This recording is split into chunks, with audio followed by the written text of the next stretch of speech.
Hi, it's Sir Ivy again. Thank you for coming back. Are you ready to read? Awesome! So since you're ready, stay with this video so I can teach you. Let's go! Alright, so in our previous video, we already learned what letter is this. Do you still remember? Good job. So yeah, what is this letter again? Good job. Yes, that is letter E. And what is the sound of letter E? Perfect! Yes, that is eh. Eh. So, ang gagawin natin ngayon, magbabasa tayo ng mga words na may short E sound. Okay? Alright, so let's start with this word. So, ang gagawin lang uli natin para matuto kang bumasa ay ang mag-sound. So, let's start our sound. What is the sound of this again? Good job. Yeah, that is eh. How about this one? Yes, that is L and then F. Good job. So, let's combine all the sound together. Ang basa dyan ay elf. Nakuha? Isa pa. Diba ang sound neto eh? Ang sound neto L. Tapos ang sound neto F. So, pag sama-samahin natin lahat ng sound, yan ay magiging elf. Good job. So, ang basa dyan ay elf. Alright, how about this word?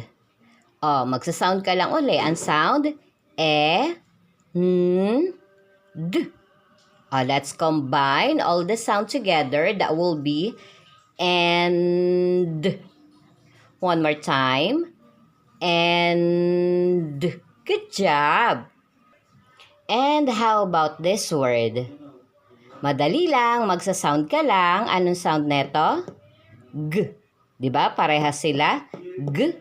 So, let's start with this sound. And then G. Good job. So, that is egg. Diba? Ang dali. Isa pa. Egg. Alright, so let's start with this word. So doon sa previous video natin, if you can still remember, I already teach you how to read kapag sila lang yung magkatabi, di ba? O kung nakalimutan mo, balikan mo yung video na yan, okay? So yeah, let's go ahead and start reading this word. So kung itong dalawa, pag pinagsama, ang sound or ang basa ay be, and then there is a letter D at the end of this word. What is the sound of letter D again? Good job. Yes, that is D. So we are just going to combine all the sound together. So that will be B, E, D. Combine all the sound. That will be bed. Did you get it? One more time. What is the sound of this again? B. And then E. A combination of these two letter or these two sound, that will be be. Be. And then you're just gonna add the sound of letter D at the end. So that will be D. Combine all the sound together. That will be bed. One more time. Bed. Good job. Alright, so what if I change the first letter? Madali lang, magsasound ka lang. What is the sound again of this letter?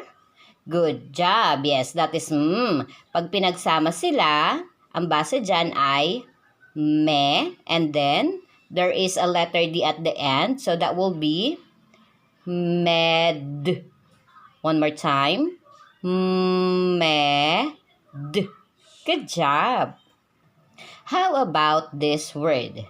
Change lang uli ni Teacher Ivy yung nasa unahan. Ang sound ng nasa unahan ay good job. Yes, that is her. So, pag pinagsama itong dalawa, yes, that is re. And then, idudugtong mo lang yung sound the letter D, which is D.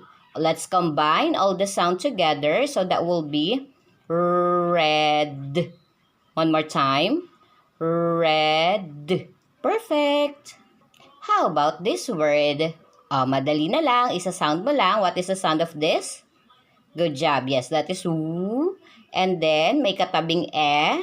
That will be we. And then, d. Good job. So let's combine all the sound together. That will be wed. Wed. Good job! You already know how to read. I'm so proud of you. Congratulations! So, until next video, okay? Bye for now!